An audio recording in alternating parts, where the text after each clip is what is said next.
Let's get a little weird. Let's get a little odd.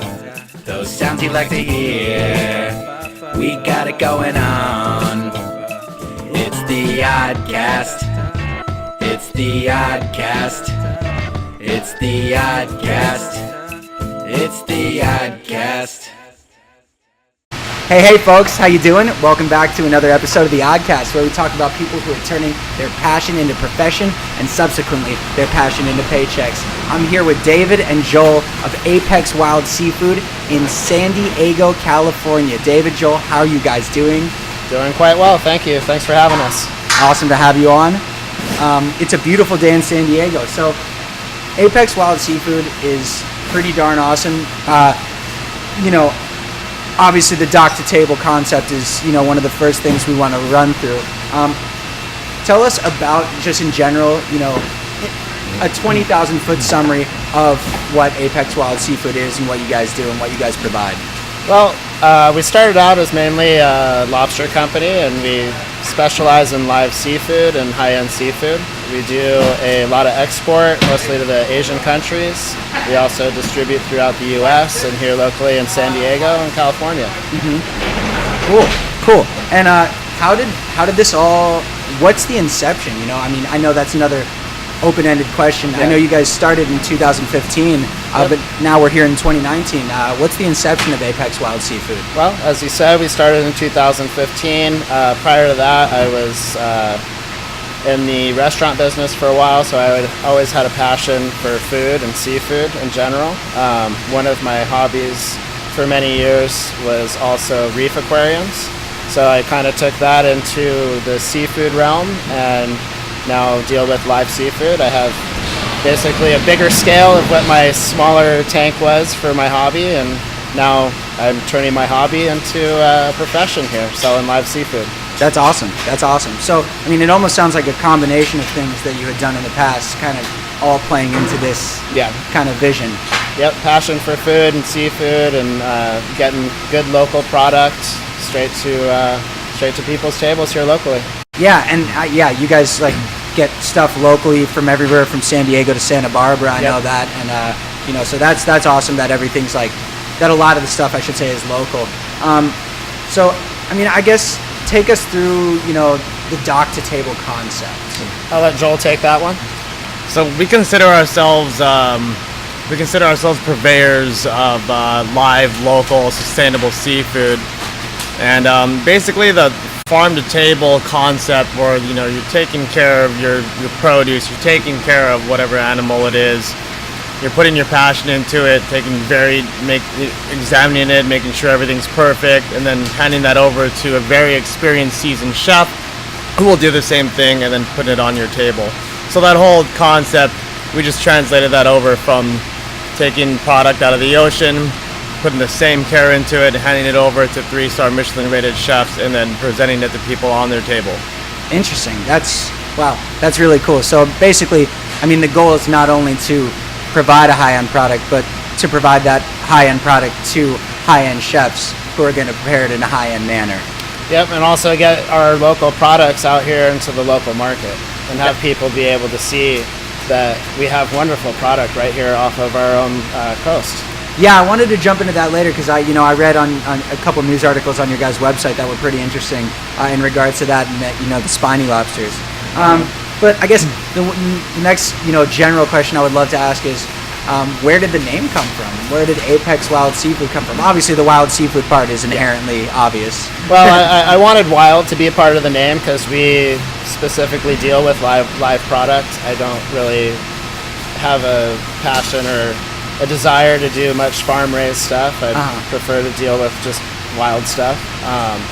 So Apex is the top of the food chain, and the Apex product, we just deal with high-end product that goes to, like Joel said, Michelin star restaurants, as well as high-end sushi restaurants.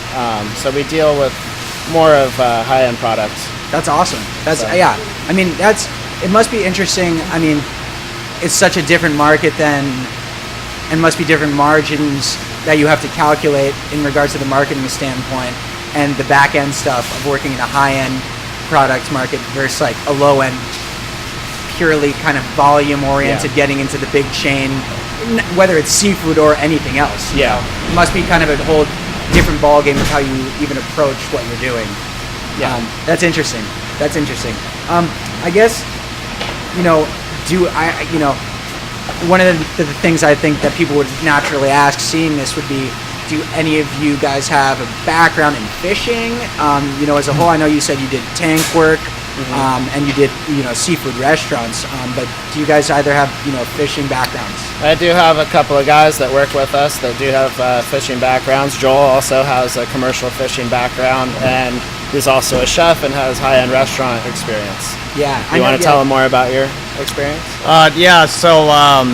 Actually, it's kind of interesting. You know the movie with George Clooney and Mark Wahlberg, what is it, The Perfect Storm? Yeah. Yeah, so I fished out of the same waters. I was there in Situate, Massachusetts. I did ground fishing. I was a lobsterman. What was the first one you said? Sorry. The movie The Perfect Storm. Ground. Oh yeah, ground fishing. Yeah, basically, so all of the fish that's on the bottom of the ocean floor. So like flounder, things like that. Interesting. Okay. Yeah. And I worked on a drag boat as well. Oh, okay. Those are the ones that drag behind. Yes. Yeah. So being a high-end chef and working on a commercial fishing thing. Those sound on the outside, I feel like kind of dream jobs. Oh, I'm out in the water. Oh, I'm eating great food every night, cooking great food for great people. Those are both arduous, tedious, time-consuming, physically exhausting jobs. Yeah, it is, but like David was saying earlier, if you have a passion for your job, then it's not working. It's more of a lifestyle. It was a lot of fun.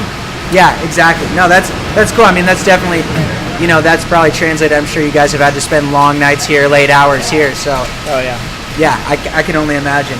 I guess, just a big shout out to you guys. I know you guys are basically cleared every next way from Sunday, whether it's the FDA, whether it's you were just saying the customs, U.S. Customs, when you ship this stuff.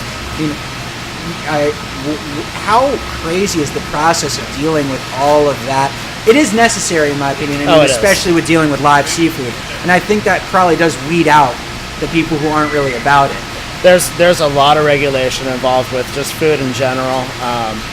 My business deals with several regulatory agencies, and I have to get several clearances just to be able to get export shipments out of the country. And then each country we ship to has their own import regulations too that we have to abide by. So there's a lot to know as far as what's needed to be able to export product.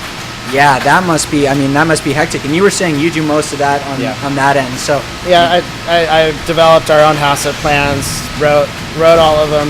I have someone that helps me do the record keeping, but aside from that, I pretty much deal with all the regulatory agencies: Fish and Game, USDC, NOAA, FDA, our local county health department. Basically, if it's in the alphabet and it's not like X, Y, or Z, it'll probably be in there. Pretty much, the acronym.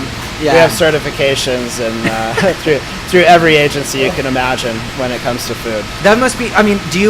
I want to ask, do you do it yourself because you're a bit of a perfectionist, do you think? A little bit of a lot of things. I'm a bit of a perfectionist. Things need to absolutely be done right. Mm-hmm. When we were putting live product into the air and traveling for 30 to 40 hours to its destination, if there's any holdup along the way, which just a slight mistake on the paperwork can cause several hours, if not a day or two, of holdup when it gets to the other end. So if it's not done right, I could be out of business quickly. I never thought about that. So yeah, if any form is slightly in question, if there's a typo, if there's a missed number on the address, that could be a delay that. Wow. Could result in a huge loss. That's insane. So your reputation is on the line when you're handling those forms, and that's probably part of it too. Yes. I totally absolutely. So when it comes to building the network, not only within the high end game, but kind of within, again, I guess I would say from the dock to the table process. Other than just being nice to people, finding out your target market. How do you guys really go about like networking? I mean, I know that's again another open-ended question, but it's just a game that I don't really know about. Well, to begin with, I started out with mostly export and some local stuff. Mostly word of mouth. There's very few people that do what I do and do it at the level that I do it at. So it's difficult to find the kind of products that we carry, especially live, and for it to be able to, when we're shipping even here domestically, for us to be able to get it to places and still have it live in good condition where it can be reused and put into high-end restaurants. But it's mostly word of mouth, a lot of networking. A lot of customers turn me on to other customers or fishermen. And just building a good reputation and having people want to work with us. Yeah. I mean, that's almost inherent. I mean, whether your business is high-end, low-end. I think, though, in the high-end business, that's even, more important to make those, like, connections with people with a solid reputation. Not dogging on low-end businesses, but you're dealing with a lower quality product. You can inherently, deal with kind of a different slate of people. Yeah. When, like you said, when the holdup of 2 hours can mean a big time loss and also a loss of reputation, then you have to be dealing with the highest quality people. I mean, who've been verified, put through the ringer, so to speak. Yeah, exactly. That's pretty interesting. Yeah, and Joel's been spearheading our social media project to try to get into more local places and to higher end restaurants here in the U.S. Yeah, speaking of which, tell everyone what you have, like what's on deck. Well, our main products are obviously live products. We do live rock crab, live spiny lobster is the main product. We also do live spot prawn, which is a type of shrimp we get off of our coast here. We also do live spider crab, live box crab, live California king crab, several different types of crab. Live fish, we do live sheephead, cabezon, several types of live fish. And then we also do some sushi grade products. We do bluefin tuna, which we import from Spain, which is one of the highest end tunas that people distribute here in the U.S. So we have a very good working relationship with the bluefin tuna company in Spain that is all about traceability and sustainability. Which I think a lot of people know bluefin is not the most sustainable product, but the way they do it is as sustainable and traceable as more than any other company in the world. That's awesome. So we love working with Belfago Tuna. Big shout out to Belfago Tuna. Yeah, they're awesome. We love them. Awesome. And we also do processed uni, sea urchin, live sea urchin, and then a lot of the spot prawn lobster goes to sushi restaurants as well, and it's ended up served raw as sashimi. Oh wow! Yeah, so we kind of have a foothold in several different markets. Yeah. I mean, you guys, like I was telling Joel's the jack of all trades. I mean, you guys are the jack of all trades when it comes to live, stuff. So playing off that point, how would you build the awareness or like understanding of these lesser known species? I mean, because people think of seafood, the first stuff they're naming is like salmon, kind of. I guess that would be the easiest one to just say. And those are the kind of products that we don't do, just because there's so much competition in those products, and there's a lot of volume, lower margins. So we try to work with the more niche products. So working with niche products, a lot of our customers are looking for niche products. So whenever we have something new or different, or we find a species off our coast that doesn't really have a big market for it, our customers are excited to get those products because they're looking for things that are different to start new markets with. Okay. So that's, whether that's like a chef, a high-end chef, whether that's a distributor locally or overseas, or a giant wholesaler overseas. Okay. Wow.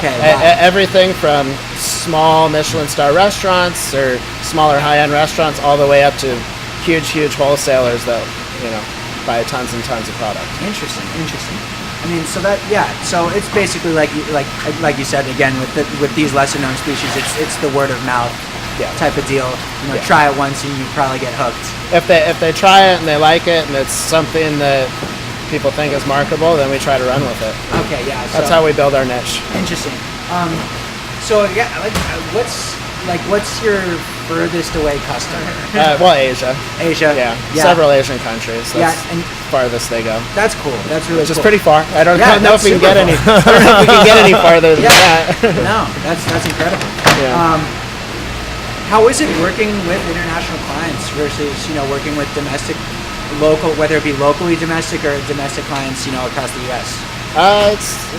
It's different. It's Language barrier. Just with anything else, it's working with different cultures has its nuances. I do have a translator that I work with that helps me with the Asian clients because most of my Asian clients do not speak any English at all. So that's a little bit of a barrier. But yeah, just dealing with different cultures in general is going to have its differences. Yeah, of course. It's fun. I enjoy it. I love the Asian culture, and of course, I love America too. And yeah, definitely. I mean, there is definitely a niche market there though for that high end, like the desire for that high end seafood within Asia. I mean, I spent 2 years living in Tokyo. The buffets there give new meaning to like seafood buffets. I'll tell you, and it's all like super fresh. Yep. It's pretty awesome. In China, most of a lot of the seafood restaurants that you walk into, they have tanks lining the sides of the entryway, and you pick out exactly what you're going to eat. It's live. They see that it's live, and then they cook it for you and bring it to the table. Yeah. So I would love to see more concepts like that in the U.S. It's unbelievable the difference in quality, taste, everything. It's night and day compared to what a frozen product is or compared to a live product. Absolutely. Yeah, exactly. It's and that's why Asian markets really love the live stuff because they are willing to pay the price to have that much better quality. I totally agree. So I mean, the international market sounds like it's been awesome. It sounds like it's been great. Tell us a bit about the in-house chef work that goes down here. Whether it's I saw that you had that cool video about the lobster salad. Right. Yeah. Is that like kind of conceptualizing what can be done with the products that you have? Or? Yeah, exactly. And not only that, but going back to our rare products. So. A lot of, and I get flattered every time this happens, but a lot of our 3-star Michelin-rated chefs, we send them a brand new product that's barely used or barely fished, and they get all excited and they're like, "So what do I do with this?" Right? I get all tickled inside because I'm definitely not a 3-star Michelin-rated chef. But so we take the product, I go home, I experiment with it, I cook it in 5 different ways. I'll make 10 different dishes out of it, and so. Eventually, David was like, "Hey, we should start doing a YouTube video on this," and so we incorporated it all together, and that's about it. Yeah, I love that. I mean, I think that's in a certain sense that could be a way to make it like accessible to people like in America who might not fully understand. Like buy a couple for yourself, or whether it's 10 or 20 for your restaurant. There's so many cool ways that you could prepare it that really highlight the quality of the ingredient. And that's what we want done is the ingredient to be showcased rather than the dish. Right, yeah, like taking a hot dog and putting all the condiments on it, whereas you can't taste the hot dog. It's better to be subtle and you taste the actual product, which is the hot dog. Yeah. The fish and the lobster that we sell and products that we sell is just so good, and the flavor's so good on its own. Yeah, that's what we want chefs to be able to showcase. But not only that, but like so say for example a common person, they go into a grocery store and they have things like prickly pear and dragon fruit or whatnot, and a lot of people, they don't know how to work with that, and so they go on to Google, they go on to Jamie Oliver, whatever, and try and figure out how to work with this product. A lot of the products we have, you can barely find anything about them on the internet, and so we take it, we experiment with it, like does it taste good boiled, how about steamed, how about sauteed, how about whatnot, and so we get rid of that process for our chefs and for anyone else that would like to cook with it at home or in a restaurant or wherever. That's awesome. Yeah, that's. I think that's a great way. That's a super good idea, and definitely keep pumping out those YouTube videos for sure. Those are awesome. Those are awesome. Thank you. Good job, Phil. It's totally awesome. Yeah, I guess one thing I wanted to ask about is can you speak to the tank at all? Yeah, no, not really. we don't want to spill the beans on that. I like that. So you heard nothing here. So this is an interesting one. I have my shark socks on now. Oh, nice. Oh, cool. I got my shark socks on now. Awesome. So I think it's weird. Sharks have this weird stigma. People are afraid of sharks. I know I saw on your website that you guys do work with sharks. How is it? Is it? Well, when we get it in the house, we get it in fresh dead, of course. Mm-hmm. The process of catching them, you gaff them, and you gotta kill them while you're fishing them. Oh, really? Okay. Yeah. So I used to sport fish for shark, just for fun. I love sharks. I've always been fascinated with them. I've dove with them several times. Wow. It gets kind of dangerous fishing them. It's so fun that you don't really think about it. But I mean, when we get them in house, all we do is fillet them and send them out. Okay. Delicious eating. Really Good. Yeah, it's steaky. It's soft. The texture's really. The texture's actually really soft. Most people think it's like beefy or kind of tough. It's one of the softest fishes out there, actually. Wow. I don't think I've ever tried. Does it have you said steaky, does it have a certain smokiness to it at all? I wouldn't say smokiness. Okay. It's just it has like a firm texture. Yeah. Interesting. So that in that sense, steaky. Yeah, that's really interesting. That must be. And what would you recommend for anyone out there? How do you prepare that? Is it just like a steak, or does it cook like a steak? I think you should grill it. Really? If you're trying it for the first time, there's plenty of ways you can cook it. It's very applicable in many dishes and in many cooking methods. But if you're trying it for the first time, I would say grill it. A little bit of olive oil, salt, pepper, so you can really know what it tastes like. That's a good point. I mean, that speaks to the quality of your guys' ingredients. Again, I mean, that's definitely a reoccurring theme. I think the title of this episode, I always try to come up with it while we're doing it, might be quality over quantity. Yeah, exactly. You guys have quantity too. I mean, we do. So maybe quality and quantity. Well, in the world market, it is a very, very limited products. Yeah, I honestly didn't realize that. I mean, and you guys are at kind of one of the top of the pile, so that's really awesome. And respect for you guys for putting on for San Diego. That's awesome. We really try hard to support our local fishermen and our local fisheries here in California. Yeah, totally. So that being said, this is another recurring theme. But the news article, I want to come back to that full circle. The news article was saying that most spiny lobsters are going to China, and that speaks to where you guys send most of your product to, or not most, a lot of your product to. Why is it that locals aren't more intrigued with the spiny lobster? Is it just the price point, do you think? It's mainly the price point. I mean, when people can go in and they don't eat lobster that often, they can go in and buy a Maine lobster for about the third of a price of a spiny lobster. But in reality, it's not that much different in price because the yield is much better on our local lobsters. You get almost twice the yield out of a spiny lobster than you do of a Maine lobster, which most people probably don't really realize or think about. So the price point isn't that far off, but there's only so many places in the U.S. that serve dishes at the price that, to cover the cost of the ingredient. That's interesting. I did not realize that. So that's to say the yield is just like the lobster meat that you get off of it, right? Yeah. So when you pull out the tail and the lobster meat on a 2.5 pound Maine lobster is about the same yield as maybe 1.5 pound spiny lobster. Wow, that's interesting. Is just the body structure of the body structure? The claws on a Maine lobster are heavy. There's a lot of shell on it.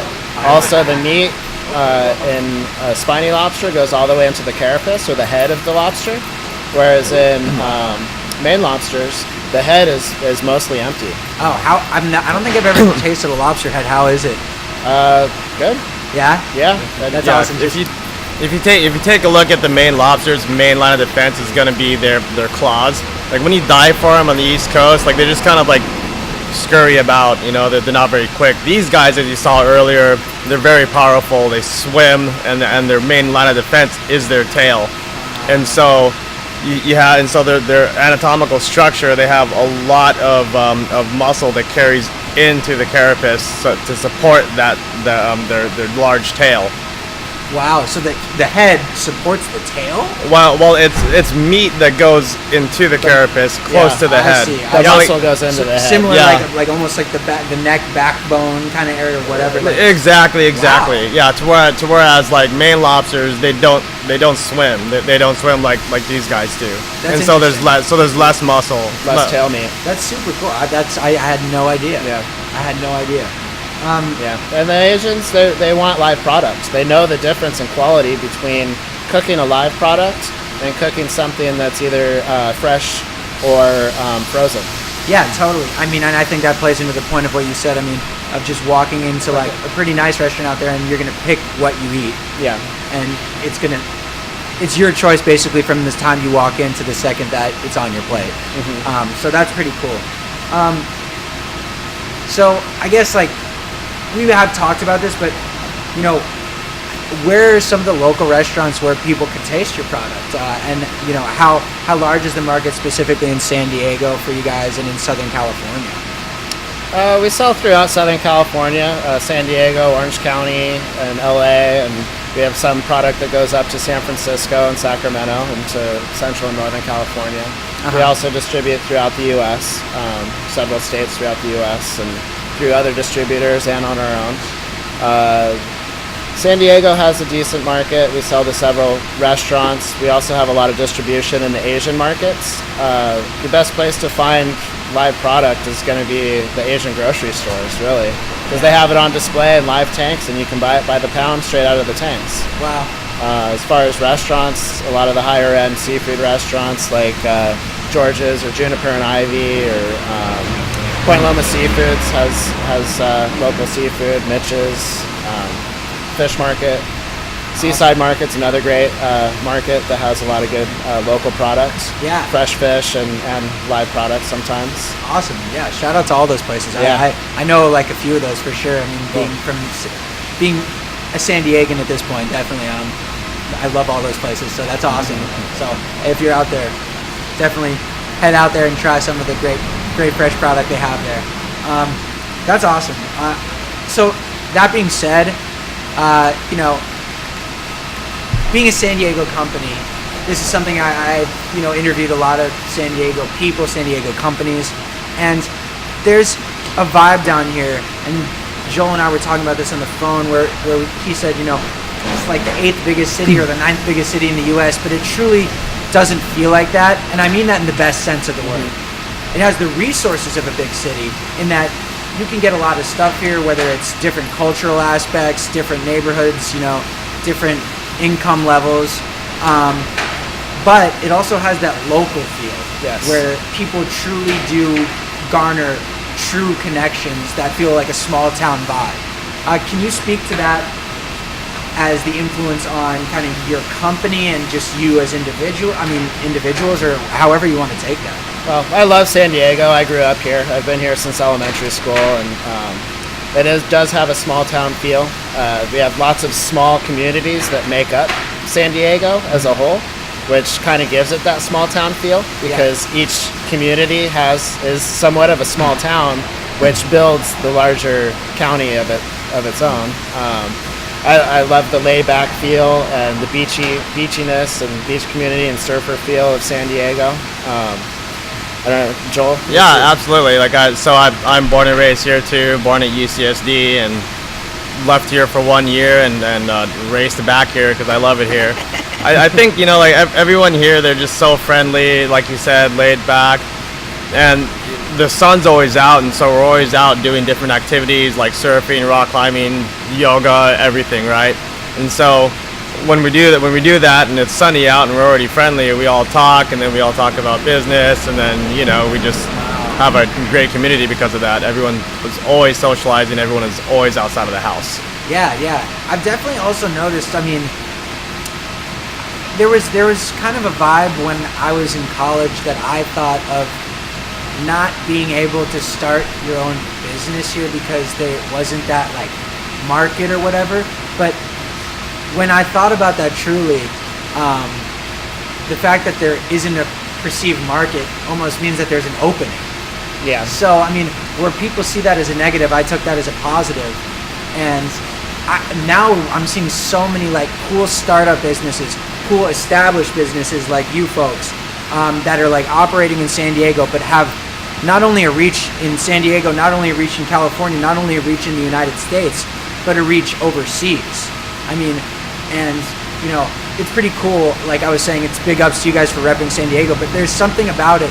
Within the past, I would say like 5 years, there's been a heat up of, you know, whether it's breweries or startup companies or tech companies or bio companies or wild seafood distributors. You know, there has been kind of an influx of cool little businesses and big businesses coming out of San Diego that I've definitely seen. Yeah, for And, sure. Yeah, it's fresh. I like it. And that's we don't want to be huge. We want to still have that San Diego feel and laid back sense, and we also want to live a lifestyle that we're accustomed to. So Truth. And yeah, well, that too, and the quality control too is paramount. So once you get like massive, the quality control then it has to become out of your hands. exactly. You have to delegate stuff, and that's when, you know, stuff can go awry for whatever reason. Yeah, I'm very hands-on. I want to know what's going on. I handle almost all the product personally. So Yeah, and I'm sure, I mean, if it got, this is pretty large right now. I think if it got much bigger, you know, it would be. It's already difficult as it is. It's very imagine. time-consuming. Yeah, I mean, especially with dealing with the customs forms too. I mean, whether it be dealing through translators or dealing with anything, dealing with acquiring the fish. I mean, it must be tiring. A labor of love. And the time differences between where we're dealing too. Wow. Whether it's New York, Asia, Mexico, it's, you know, we're dealing with a lot of people all over the time spectrum. So you big power napper, huh?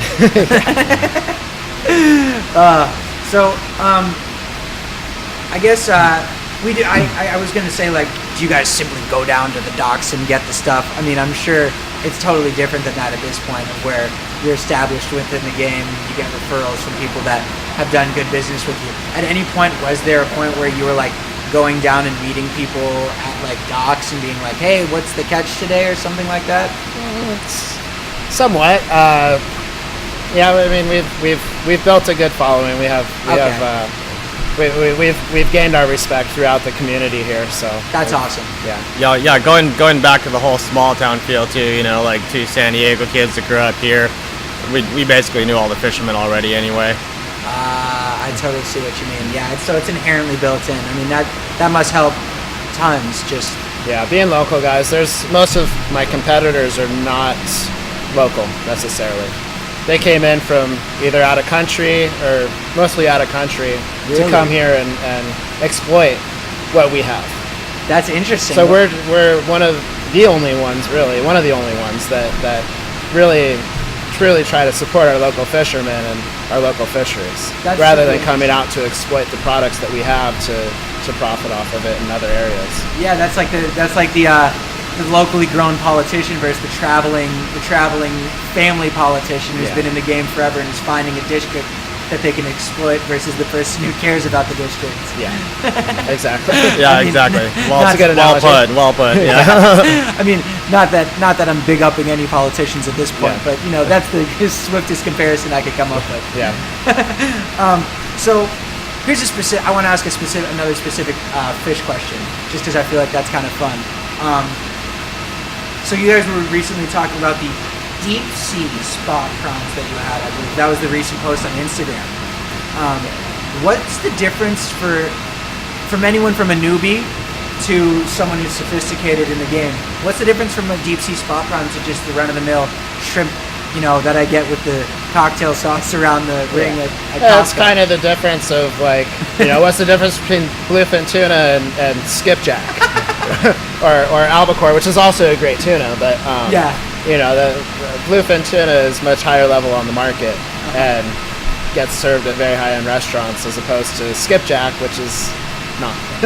Yeah, what you find in like fish tacos for like $3 on Taco Tuesday. And it comes down to the texture, the consistency, the flavor, there's a multitude of aspects of it that Yeah, bluefin, create like the you said, value. is bluefin, or I should equate this to deep sea spot prawns are the ones that you guys probably send a lot to be sashimi and Yes. enjoy Yes, pure yeah. just as the taste. Yep. And then the prawns are the ones that you want to lather in butter, sriracha. Yeah. Right, this, that, yeah. and the third. And most of those products are either caught with nets or draggers, so they're catching a whole bunch of byproduct. They're killing off a lot of our species when they're trying to target that species. These are caught with traps. So they set traps, they pull them up. They're only catching spot prawn, or mostly spot prawn. Wow. So it's very sustainable. Yeah. It's not huge volume of product that's coming in.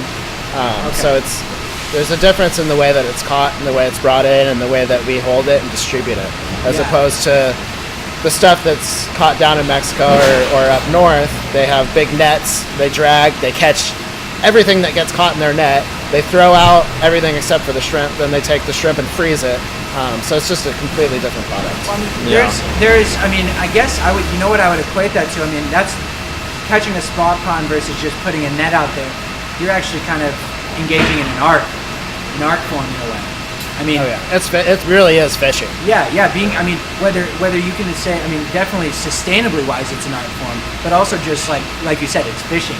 You know, that's, I don't want to say giving the animal or the fish a chance, but in a way it kind of is. You know, like it's fair game in that point. But Yeah. can you? This is just one I came up with on the fly. Can you speak to your guys? Everything that you've talked about, sustainability has been a running theme. Yeah. And I can tell that's very important to you guys. Would you care to speak to that? I mean, whether it's, you know, the way that the fish that you get are that they're fished, or whether it's the care that you guys give them in-house. Well, for me, we want this resource to go on into the future. We want to be able to continue business. So it's bigger than- if things get fished out, then we don't have a business anymore. Yeah. And also, we don't want to rape the environment and Yeah. overfish. California is very regulated. Very regulated. Really? Yeah, they know exactly how many pounds of each product that come in. There's paper trail for everything, traceability. They do constant studies on the viability of each fishery and how much stock is there. They do stock assessment, and then they put in new management programs, and they shut down different areas and open different areas based on what their findings are. So California is really on the forefront of having sustainability. I mean, you know, as usual in terms of the United States, definitely, you know, that's really interesting. So I'm sure you guys have to stay up to date. Not, I mean, even not being fishermen, but just being distributors. You guys probably have to stay up to date with the stuff that's going on with the regulations Oh, yeah. and where the fisheries are going. I mean, because then you need to be like, oh, okay, so this is going on here. We need to hit up a different because of that. Yeah. So that's really interesting. I mean, how the business kind of ripples out the extraneous stuff that affects your bottom line. Yep. So we were talking about the artistry of fishing when you're catching a spot prawn versus just the Costco shrimp in a net. Can we talk about the artistry of fishmongering for a second? Because you did an interesting post on the Instagram where it was just this giant slab of tuna, I think it was. It was Yeah. giant tuna, and I mean, like, if someone doesn't think that filleting that thing up or mongering that thing up into, you know, fine pieces or however you want it isn't an art form, they're wrong. That is a complete art form. That takes a lot of skill. Yeah, it totally Yeah, does. yeah. I know people train. You know, there's a show I'm watching where one of the kids is a burnout, and he's like, I'm going to become a sushi chef. And then the guy's like, dude, you need to train for like 10 years before you can even be considered an yeah. apprentice. Yeah. And I mean, I'm sure that's actually probably fairly true. And when it comes to fishmongering, I sense the same kind of respect for the animal, respect for the artistry, and respect for the customer who's eventually going to be consuming that. Yeah, well, there's a lot to it than most people think. You know, they just think fishmonger, you fillet a fish, and that's about it. Like when you go to culinary school, you learn a little bit about it, but there's not really a way. There's not really like a means of education to learn fishmongering. You have to get a job and learn in the industry under a guy that's been doing it for a long time. But other than just like filleting a fish, I mean, like there's flat fish, there's round fish, and all of them you have to fillet in different ways. Like for example, an opa kind of breaks apart like kind of like beef. There are different sections to it. It's not just one side, and all sections of it have different taste and flavor. Same with the bluefin. You have your you have your toro, you have your otoro, you have your like different parts of the fish that have different taste and flavor. Not only that, but you have all your crustaceans that you have to learn about, your shellfish, how they cook, how to take them apart, which parts are edible, which parts aren't, which parts taste like this and that. There's also aging, right? So like say for example, I would have a lot of people come into this fish market that I worked at, and we would have these gigantic bluefins, and they would be like, oh, I want the one from today. If you have the one that was caught today, it's gonna taste like crap. It's gonna cut like crap. It's gonna be mushy. And then this movie came out as a documentary, Jiro Dreams of Sushi, and he explains in there about how you have to age some fish, and like not a lot of people know about that. It's a lot to it. It's a science and it's an art form, and a lot of fish marketers out there are highly educated in their craft. And no one even knows about it. It's kind of like being a specialty doctor, really. Like it's that much knowledge. Wow, that's wild. I mean, so how much of